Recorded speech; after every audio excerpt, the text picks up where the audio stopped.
So good morning.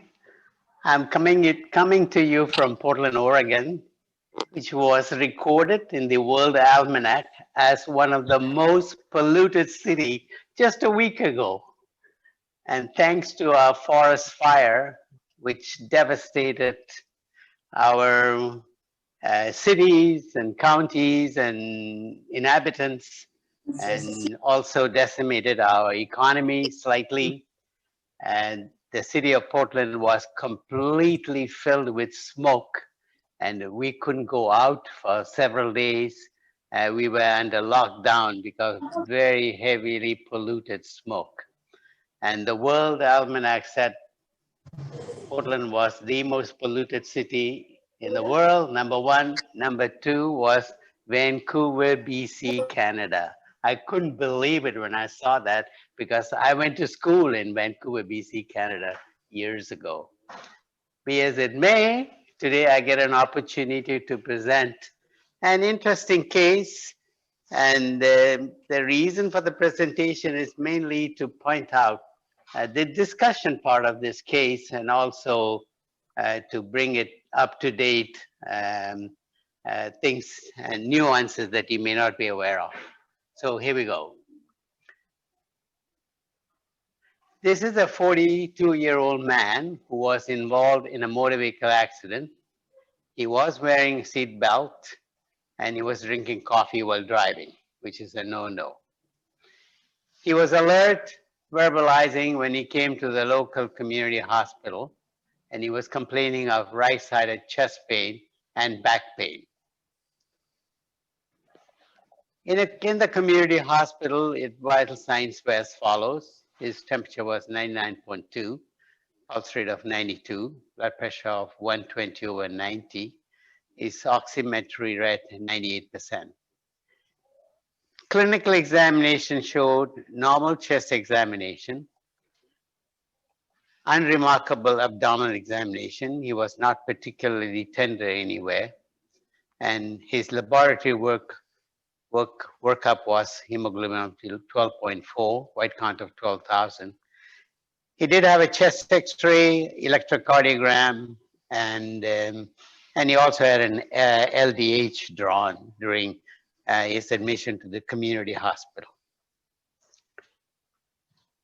So here is his picture from the community hospital. And they did a CT scan of his abdomen to rule out any abdominal viscous injury because of the obvious marking on the abdomen. And they didn't see anything. It was read as essentially normal. And I looked at it carefully and I didn't see anything either.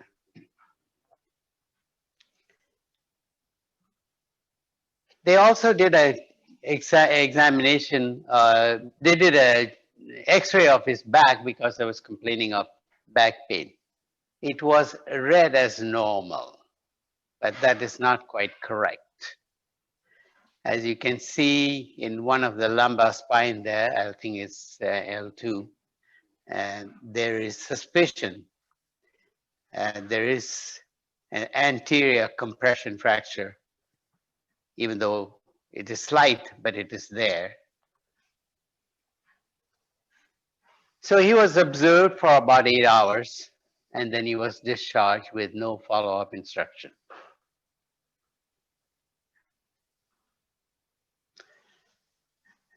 The following day, he was not feeling well. He continued to have chest pain and he became nauseated. So he decided to travel about 20 miles to a different hospital. And you are the attending physician in that particular hospital. What would you like to do? Gary, take it over. Yes, sir. Dr. Calais, let's start in Sao Paulo with Dr. Calais. Yes, I'm here. In this situation, what to do in this situation? I became start again primary evaluation and A, B, C, D, evaluation the patient, see if the patients have any problem.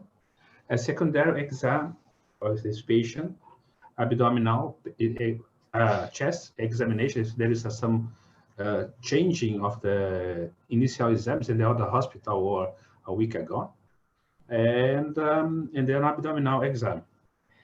Usually in this patient, sometimes you have some injuries maybe appear at the late phase. And you have injuries of the lumbar vertebra. You have the injuries of the pancreas, and sometimes maybe injuries of the duodenum. And sometimes the injuries may be a later presentation, and the patients continue maybe present some signs. Sometimes you have a problem in duodenum. Duodenum, sometimes you have hematoma. This hematoma may appear later, and maybe signs of obstruction, of duodenal obstruction.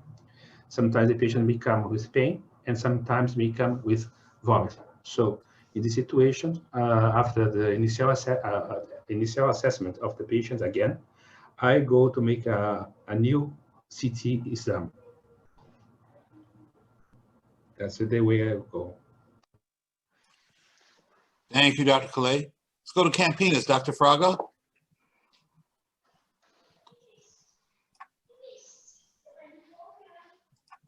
You check your mute button, sir. Okay, can you hear me? Yes, sir. Loud and clear. Thank you. Okay, thank you. I have 4 medical students here with me. They are in the last year of the medical course. And I asked them about what kind of injuries you need to suspect in these patients. And they said to me, hollow viscous injuries, jejunum ileum, because the seatbelt signal in the abdomen of these patients. So it's very important, a high index of suspicion. But the first CT of this patient was normal. No signs of pneumoperitoneal, no signs of free fluids in the abdomen.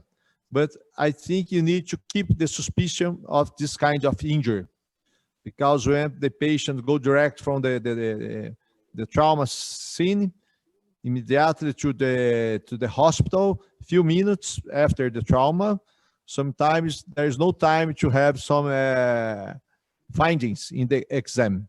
So I think it's very important to observe these patients at least for 24 hours.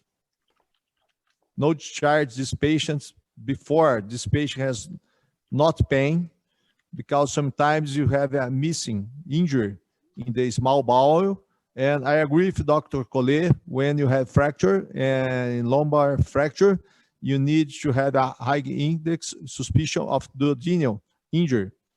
So I think it's very important to observe this patient at the hospital for a long time, at least 24 hours.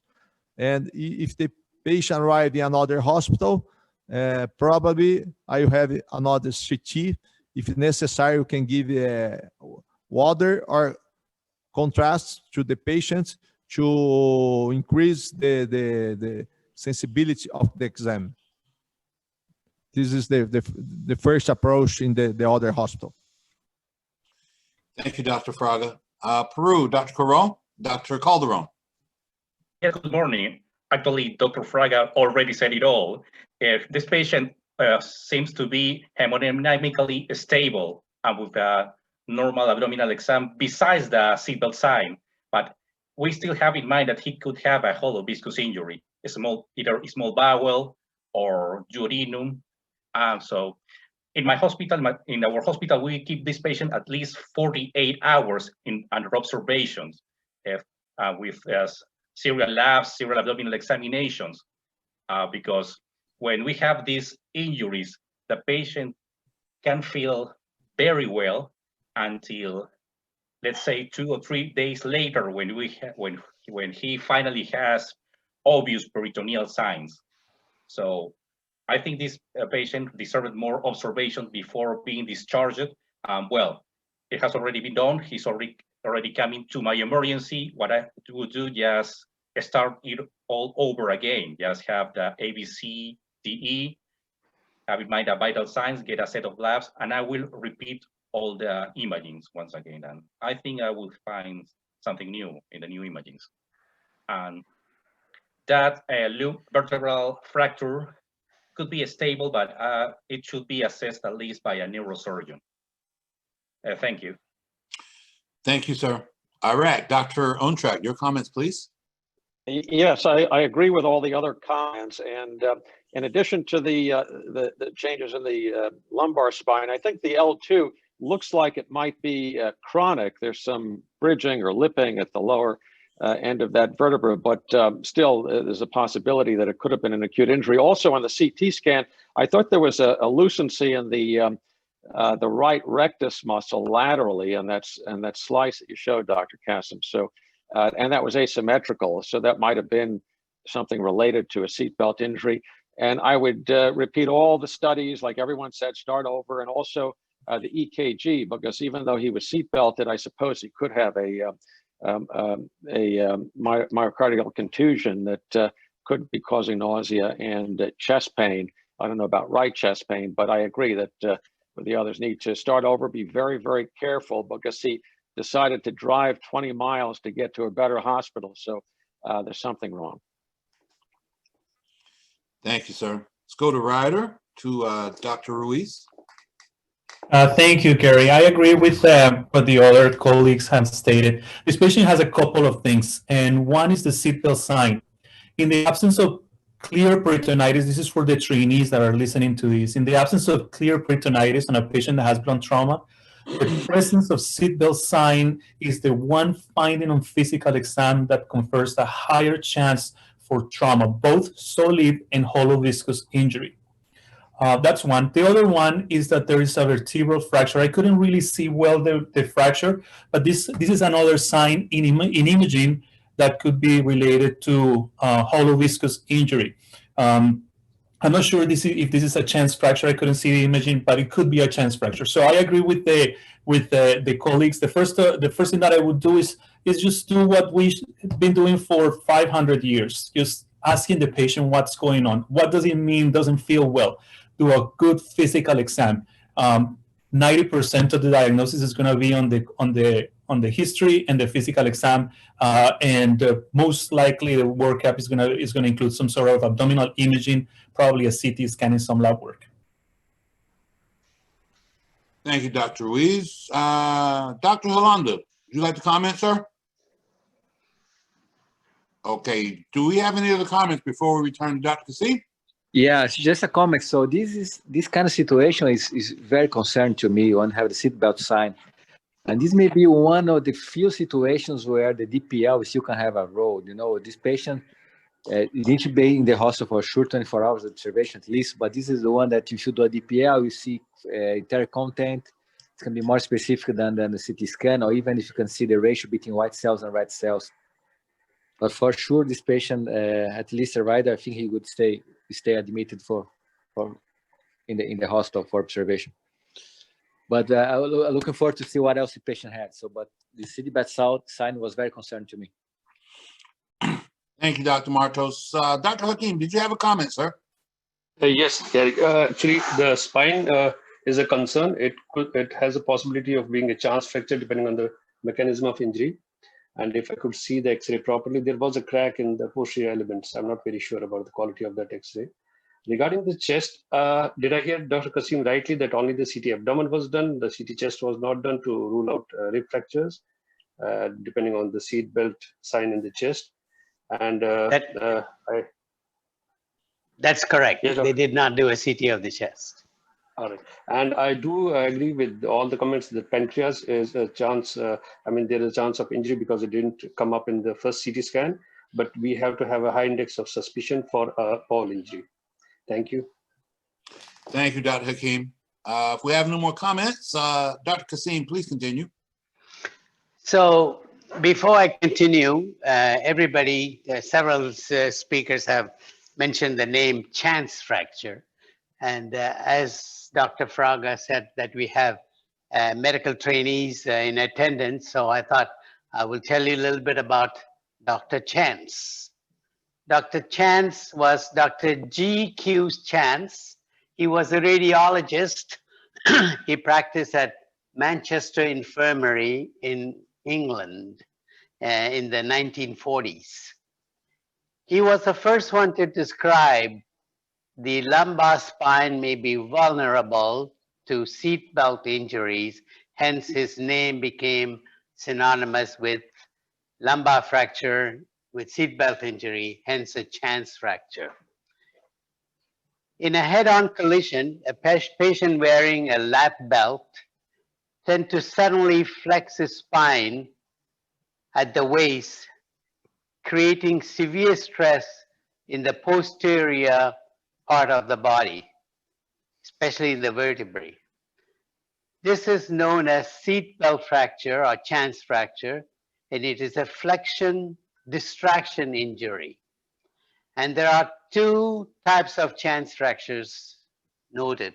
One is a bony fracture, which is fracture of the body of the vertebrae, sometimes also the spinous process of the vertebrae, and there is also a ligamentous injury.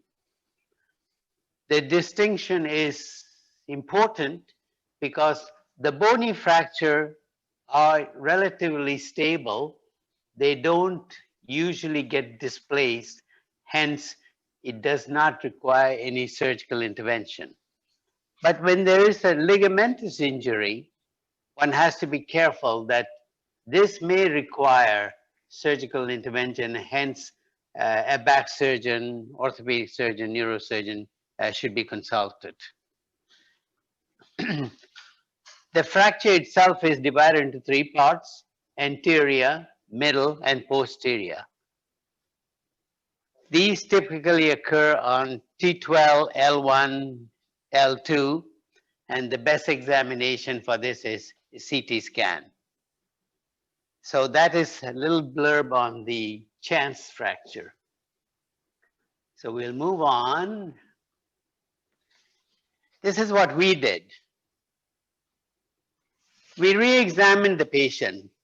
Again, to the medical student, please don't rely on tests such as CT scan as a primary mode of diagnosing intra-abdominal problem, especially following injury. You must re-examine the patient as frequently as possible. So we re-examined the patient. He had a slightly distended abdomen with a localized tenderness on the right side of the abdomen. His blood, and we did a blood test as well. We repeated his hemoglobin, which was 10.2. His white count jumped to 27,000. And we also did LDH and CK. These markers are important in viscous injury because they tend to be markedly elevated, and they were elevated. To confirm that we were looking at intra-abdominal pathology, what would you like to do next? And Dr. Collet said that he will do a CT scan. Is that what everybody would do? Let's go to Dr. Untrak in Iraq. Your comment, sir? Yes, of course, certainly with contrast, probably water soluble, but with CT with contrast, sure. And Ryder now, Dr. Ruiz? I agree. I agree. CT scan would be the next step when it comes to imaging. It would probably not be the next clinical management step because this patient needs to be resuscitated.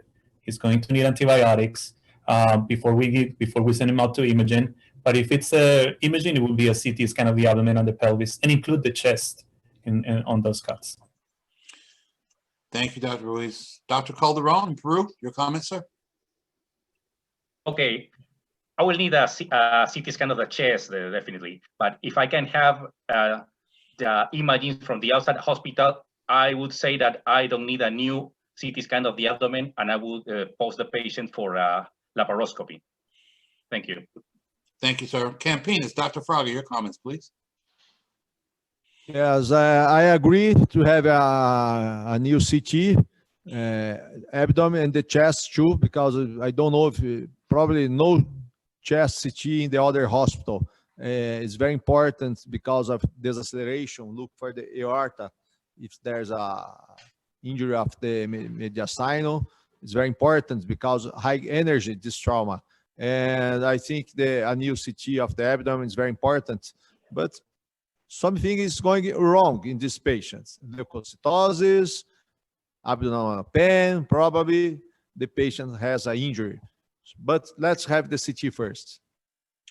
Thank you, Dr. Fraga. Sao Paulo, Dr. Calais, your comments, please.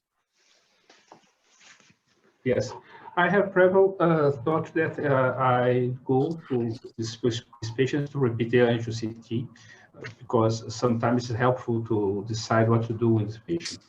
I agree that the CT must be included in the chest and the angio CT because sometimes we have injuries of the vessels or the section of the vessels cannot see and can maybe come some ischemic signs may be important. But if I don't have CT, this is a great problem for me. Sometimes I work in hospital that the CT is broken. And you have the patients like this who have signs of a seatbelt, have a distended abdomen, has tenderness, you have a hemogram with leukocytosis infections. In these situations, I go to the laparotomy in this patient without no problem. I believe that this patient needs to see what is happening in his abdomen. This CT may be helpful for me. Sometimes I go to a very good hospital that I have laparoscopy, very good to help me to see the heteroperitoneum because sometimes injuries on the heteroperitoneum is not very easy to see in the laparoscopy. So sometimes when I decide to make a laparoscopy in blood trauma, I go first for the CT to see what's happened in the abdomen to decide if I go with using laparoscopy or go to laparotomy. But the great problem for me in this patient is that this patient has 24 hours of the injury. He has this injuries, signs of injuries in the abdomen. So if I have CT, I go to make a CT. If I don't have, I believe that I go to make a laparotomy in this patient. Thank you, Dr. Calais. Qatar, Dr. Hakim, your comments, please. Yeah, since we are in a well-equipped center now and we suspect that there's a pathology brewing in the predominantly in the abdomen, definitely would want to do a torso CT with photo contrast. Thank you. Thank you, sir. Any other comments before we return to our presenter? Okay, back to you, Dr. Cassim. So Dr. Fraga is very astute and obviously another master surgeon among us. And he pointed out that he would be concerned about high energy injury, which has caused spinal trauma. And right in front of the spine is the abdominal aorta. So you need to be cognizant of the fact that you could have injury in the aorta as well. And hence, he would do a CT scan. Now, I was not aware of that initially when I saw this case, that somebody pointed out to me that is true. In fact, there is a litigious case of such in the United States, and one of the staff members pointed out to me. So we decided that we should do a CT, and especially when you get a patient from another hospital where injury could have been missed and you're dealing with it, you need to get all your ducks in a row to make sure that you are not missing anything. And there is a triad that is mentioned in the literature, which is seatbelts triad, which is abdominal injury, bowel injury, spine injury, and aortic injury. And this triad has been mentioned as well that I came across searching through the literature. So we did do a CT on this patient, and the CT showed obvious signs in the small bowel. The small bowel was markedly thickened, and the lumen was compromised, and hence we thought that this patient, this particular section of the small bowel is edematous, and hence it deserved a laparotomy. We did not do a laparoscopy. Most of the people that I work in my unit, they prefer laparotomy to laparoscopy. But if you were in Dr. Cole's unit, and he would take care of this by laparoscopy, I'm quite aware of that. and he's very good in doing this sort of thing. So we did do a CT, and following that, the patient was taken to the operating room, and he was found to have a typical bucket handle tear of the small bowel. Section of the small bowel was resected, and end-to-end anastomosis was done. It was hand-sewn. We did not use staples, and we didn't do a side-to-side. We preferred to do a reconstruction of the anatomic bowel continuity. And the patient's wound was closed, and he did receive pre-op antibiotic and post-op antibiotic for 24 hours. And he did well, and he was discharged subsequently. So we want to discuss seatbelt injuries and how this thing came about. Seatbelt injuries were non-existent before the 1940s. The first seatbelt car manufacturers installed was Nash Company in the United States, which became the American Motors Company in 1949, I believe, or 50s.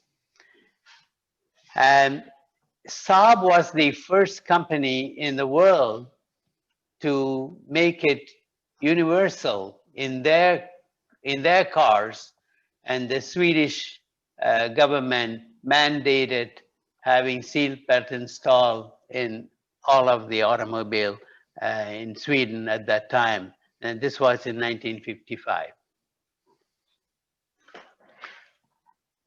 During the seatbelt accident, typically it is a deceleration injury, and it decreases the deceleration injury time and also distributes the G-force equally everywhere, and also reduces the amount of G-force that is being distributed.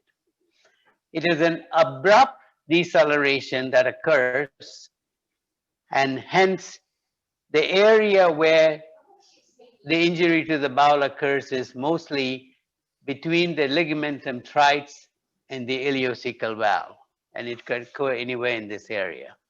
Our patient had the bucket handle injury you saw in the ilium.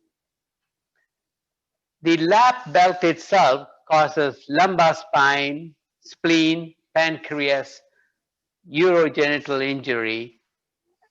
In pregnant women, it is not uncommon to see the uterus being ruptured. Along with that, iliac artery could be injured as well. And like Dr. Fraga mentioned, aortic tear is not uncommon. The shoulder belt injury causes rib fractures, cervical spine fractures, lumbar, sternum, and deep organ fractures as well. As I said, the triad of injury, spine, bowel, aorta, are important to recognize. In children, you can get accidental strangulation when the shoulder harness slips medially and thereby impinging on the head and neck. So be aware of that. I personally have seen one patient where I have had blunt carotid injury due to the shoulder harness, and I did not recognize it initially till the next day. The patient started telling me that she had tingling in the right hand, and when I re-examined the patient, I heard a bruising on the left side of the neck, and sent the patient for angiogram, and she had an intimal tear, and decided not to operate on the patient, put the patient on anticoagulation, and allow the patient to heal by herself. Sternal injury is another one that you should be aware of because it is litigious. There is one case in Oregon where somebody missed a sternal injury, and the patient had a fractured sternum, and it became a court case. By and large, all seatbelt injuries are prone to having the lawyers get involved. And in our case, the lawyers got involved as well because it was classified as a missed injury. So I will stop there and I will let my colleagues give us our final comments. Thank you. Thank you, Dr. Cassim. In Qatar, Dr. Hakim, your final comments, please. Thank you, Dr. Cassim. Excellent presentation and the smooth way of letting us know how the things proceeded in this patient and progress in this patient, and a very brilliant management. The patient walked away in a couple of days. So what about the spine? I mean, did the spine have anything to be done, or was it just a minor injury? No, it was a minor injury, just a lip of the anterior part of this L2, but not displaced. But what it tells is when somebody has a spinal injury, the force to cause that injury is the magnitude of force that causes the injury is so enormous, you need to be suspicious there might be something else going on in the abdomen that does not show up initially. Thank you, Dr. Cassim. Thank you, Dr. Hakim. And Ryder, Dr. Ruiz, your final comments, please. Thank you. Great presentation. This is a very interesting case for the trainees because this is a syndrome that we now see everywhere because of the adoption of the seatbelts around the world. In the United States, the chances of dying during a motor vehicle collision, lifetime chances, is 1 in 84. And that chance decreases 50% just by wearing the seatbelt. But because we have decreased mortality, now we're seeing this syndrome very, very frequently. Just to point out that every time you see a patient that is involved in a motor vehicle collision and that patient has a significant seatbelt injury, you have to raise all the alarms. That patient should be ruled out to have an injury with all the clinical resources and all the laboratory workup and imaging, because you have to assume that there's an injury that was caused by the seatbelt. Thank you. Great presentation. Thank you for reminding us about the seatbelt history. There's a lot of stuff that has been done over the decades that is a little bit beyond the scope of this talk to talk about how they have gotten better. And just one last thing, in the back seats, the seatbelt is not as effective as is it in the front seats because there hasn't been the same amount of an investment in research. That's basically it. Thank you very much, Dr. Cassim. Great presentation. Thank you, Dr. Ruiz. Peru, Dr. Calderon, your final comments, sir. Well, thank you, Dr. Cassim, for the presentation and for the discussion. This is a good reminder to us that in these seatbelt lesions, even when the patient feels okay and looks okay, we should keep vigilant and have a high index of suspicion in this for these lesions. So thank you so much. Nothing more. That's it. Thank you, Dr. Calderon. Campinas, Dr. Frago, your final comments, please. Congratulations, Dr. Cassim, excellent case. Congratulations for the lecture about Dr. Chance. Very, very nice, this information. I have one question. Have you or your team reviewed the CT in the other hospital? Come back to look in the findings in the CT? Because it was an injury in the mesentery, there maybe some bleeding the first exam. Do you have the opportunity to review the CT? Yes, we did. We were wondering ourselves why we didn't see any evidence of any bleeding. I think the blunt force of this caused immediate thrombosis. The mesentery was torn, it thrombosed instantaneously, did not allow any significant amount of blood to escape from the vascular system. And that is what we surmised at that time. Okay, so it's very difficult, the diagnosis of the mesenteric injury congratulations for the case. Here in our hospital, maybe this patient go by laparotomy and not laparoscopy, because it's difficult the approach to have the anastomose, and I think it's safer for the patients. Otherwise, if you have a laparoscopy surgeon with a large experience in laparoscopy, you can do this.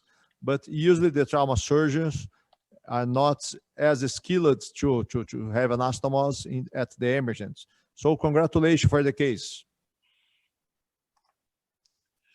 Thank you very much, Dr. Fraga. Sao Paulo, Dr. Calais, your final comments, please.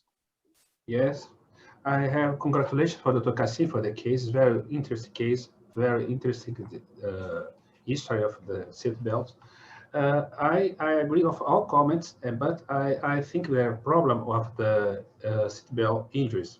You have missing injuries in the ball. It's very clear for me. Sometimes people are discharged with some not so clear sign of the seatbelt, but have some small hematomas in abdomen, cannot see it at the first time of the examination, and the patients come back to us with abdominal signs of injury.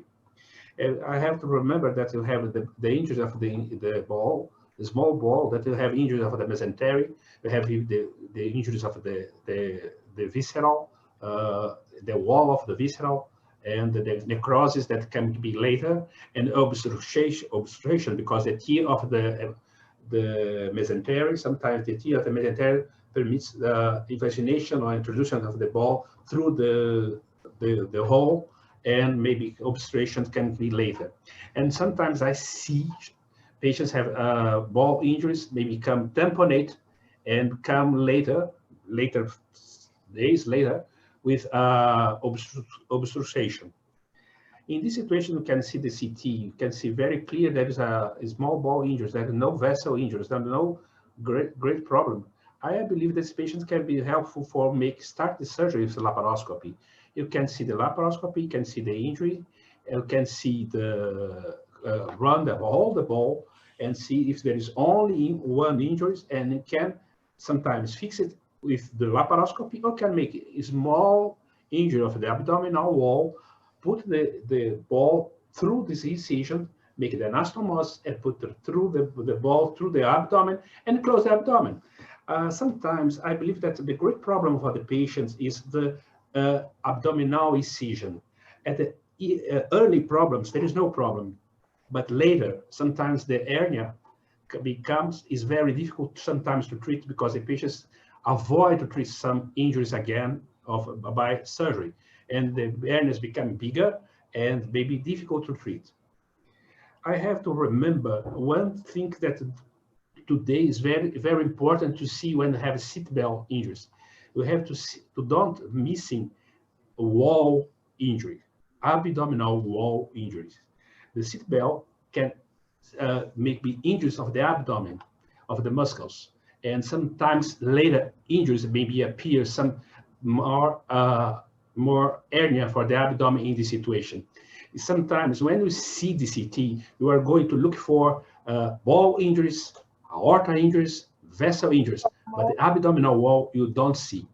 And sometimes if you're revising the CT of the abdominal trauma with the seatbelt signs, you can sometimes see the wall. If there are muscle injuries, because the patients became later with abdominal defect, sometimes very difficult to treat if you don't make the diagnosis early.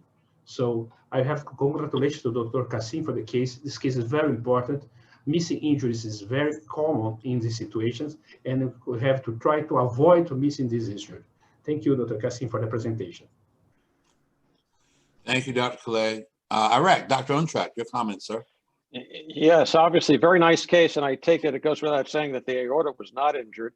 And about the mini laparotomy, in a case like this, especially after somebody returns after being discharged and then has a problem, I'd be concerned about being able to do a thorough abdominal exploration to rule out other subtle injuries, such as the duodenum or retroperitoneal injury, and that would be my concern. So, having come in this setting, I would be doubly sure to do as thorough an exploration as possible, and more thorough than I think I can usually do with laparoscopy. Even if you find the one injury, you know, if you're not sure that it's absolutely sure that it's isolated, then I think it would be safer to do a full laparotomy, full exploration.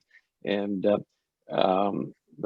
anyway, but very, very nice case. The other point is that you know, obviously the injury progressed. Often with the mesenteric injuries, the ischemia of the bowel doesn't set in until after the first 24 hours or so, which is apparently what happened here. He was feeling a little bit better, was sent home. Then the gangrene of the bowel or the ischemia became more severe, and he developed the pain and nausea. So, you know, it's hard to fault the other hospital too much, although I think it's a good point that with a seatbelt sign, it's probably better to keep the patient overnight for observation. And of course, they usually are very careful in emergency rooms about stating just that injuries can progress, your symptoms might get worse, and if they do, come right back. So, and I'm sure they probably did it in this case at the first hospital. Thank you very much, sir. And I think, stand by, please. There's someone, Dr. Altman, did you wish to comment, sir? Just, I'd like to comment about harnesses injuries in motorsport, where we have the 6-point harnesses. Even though we can find some abdominal injuries or harnesses related injuries, and I had once a small ball injury after an accident. The patient had abdominal pain. The CT scan showed some fluid in the pelvis, and we did a laparoscopy, and it was ileal injury, a tear of the mesentery, and with ischemia of the small bowel. So we did it by laparoscopy, and we did a small incision to get it to do the anastomosis. That was it. But just to remark that in motorsport we have very good safety harnesses, and even though it can the driver can have injuries related to deceleration. Thank you very much, sir. Dr. Marttos, would you like to make the closing comments, please? Yes, you had a very good case again by Dr. Cassim. Thank you very much, Dr. Cassim, for presenting. Very important comments for Dr. Dino Altman. Restrainment is very important in car crashes, and when you don't have this correctly, you can have injuries. I just had a patient last week with like a diaphragmatic injury after blunt trauma. We can have like, again, this vascularization, the bowel happen a lot, blunt aortic injury, pancreatic injury. And again, the big challenge that you have sometimes are the mesenteric bleeding that can make the patient go to shock with blunt trauma. Seatbelt signs should be respected, and should have a high index of suspicion of abdominal injury. Thank you very much for everybody. Dr. Cassim, a great presentation again. A lot of teaching points for all the young surgeons here joining this meeting. Also to all the medical students. And looking forward to see everybody next week. So who's presenting next week, Valeria? Dr. Antrash is presenting, Doctor. Perfect. It would be great to have Dr. Antrash case. Thank you all. Dr. Cassim, good to see you. Fraga, good to see you. Thank you. Dino, abraço. Thank you. Yeah. Thank you. Bye.